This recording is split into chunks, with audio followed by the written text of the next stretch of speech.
Well, to all of those things, yes, actually. Exactly. Yeah. He's never done it with a lady, though. He's done it over a webcam with a lady, I hope.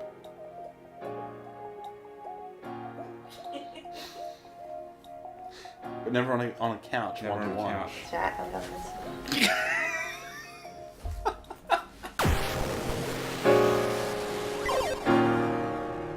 Hey Crinji here, welcome back to the channel. Time for another sticky trigger chat. And oh, hey Matt Rasp. Hello. Hey, right now you are Sticky Triggers I don't really have a position. webmaster. I feel like is probably Yeah. webmaster. And I'm in Adelaide right now. I'm at your house. I'm here for AVCON, and you might see that coverage floating around in different places. But you've been going to AVCON far longer than I have. Yeah, I almost was 10 years. Yeah, I was only here last year and this year, but like going maybe a little bit further back, it originally started through like Adelaide Uni, wasn't it? Yeah, so I mean that's the history that I've been told. Started at the uni. It was a fan run thing. They had a couple of consoles. They basically had a couple of people that were about fans of anime and stuff like that. And then it's just sort of evolved from there. They had like one wing. Well, when we first went, they had only just gone to the entertainment center. Oh, okay. So that was the first time you guys went. Yeah, that was the first year that we went. Right. And then that was around, I think, 2006, 2007, somewhere thereabouts. And then from there, they've just, that one small hall that they've got, or that they had, has now turned into the entire convention center. The entire convention center, and they basically renovated it and added additional rooms to it, and they've still taken over those rooms. Yeah. So, like, as someone who's been going for so long, for me, AVCON still feels very novel, I think, because of the weird mix of, like, anime or, like, general pop culture, like a Supernova or a Comic-Con. Something that's only just recently kind of come to Adelaide in a more pronounced fashion, I guess. But then the gaming side of things, it's interesting to see those two things blur. That's still novel, but for you, do you even care at this point? Like, what's in AVCON? What are you going to AVCON for if you've been there for 10 times or so? Initially, for me, it was the mix of anime and video games. The video games weren't so much a big part of AVCON back when I was first going. It was, a couple of tournaments of Smash Bros, that sort of thing. It's now on the level of 50-50. Yeah. Probably a little bit more so on the video game side this year. I'd say that. Because they've got 8 different rooms dedicated to there's like tournaments. Nintendo's got a massive part of the floor to themselves. So they got a console free play area, they got the speedrun thing, and then the indie games room. And then they've also got panels dedicated to games development. Right, of course. Which was very interesting to see. But what's new there? Like, if you've been going to AVCON every single year, it's the mixture is still novel to me, but it does feel very similar to last year.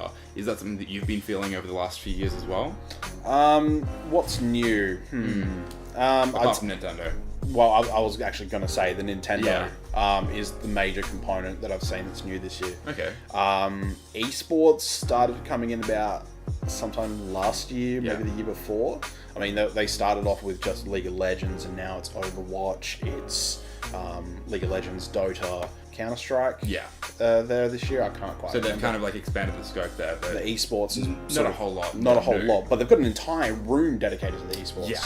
Which, all the sponsors and stuff like that, with the hardware, that was pretty to see. But I think the whole anime side of things has sort of, either it's my own personal interest that's sort of waned, or I've not really noticed as much anime as it used to be. Right.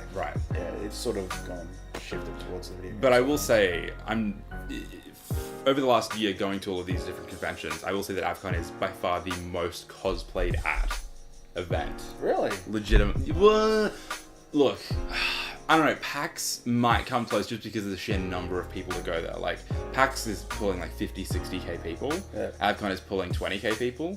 But I would say that the ratio of cosplayers, in my measure, to the number of attendees. Yeah, I feel like the ratio of people it's much higher here. Okay.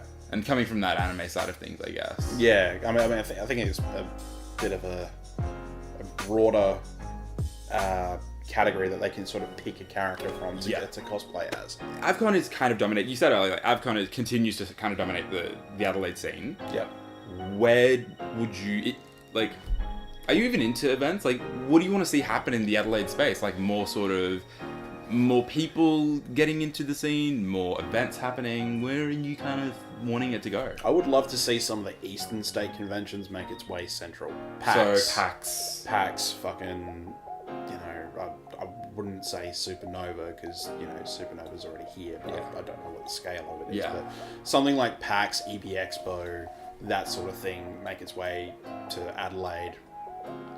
Actually, no, not just to Adelaide. I'd like to say Australia-wide.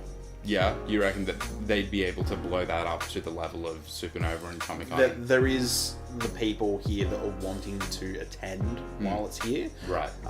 And that's sort of evident by the people that are leaving the state to go to those conventions interstate. Yeah. It would be far easier for them to have it in their home state. And you're continuing to see that as like someone involved with Twitch Adelaide. You're constantly seeing people leaving Adelaide? Yeah, like I've got, like where I work, I've got, I think, half of our floor wanting to take time off to go to PAX this year. Yeah, fair enough. Yeah, so, and I work in a bit of a nerdy workplace, so, but they're, you know, booking flights, they're booking accommodation, you know, the whole thing, the whole kit and caboodle to go to PAX and then come back. Yeah. And whereas if it'd be a lot easier to just have that event here. Yeah, exactly. Thank you so much for watching. Be sure to check out the website. Check us out on Twitter and Facebook. We are at Sticky Trigger AU on Twitter, Sticky Trigger on Facebook, and the website is stickytrigger.com. If you haven't subscribed yet, fix your life. Do it immediately. You are at Hyperstrike. At HYP3RSTRIKE. Beautiful.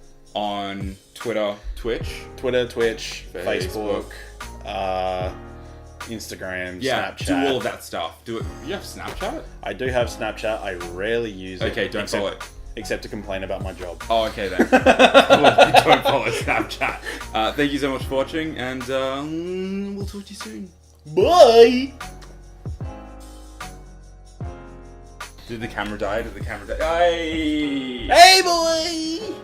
Hey, boss, can I have the pussy, please? Didn't even dab.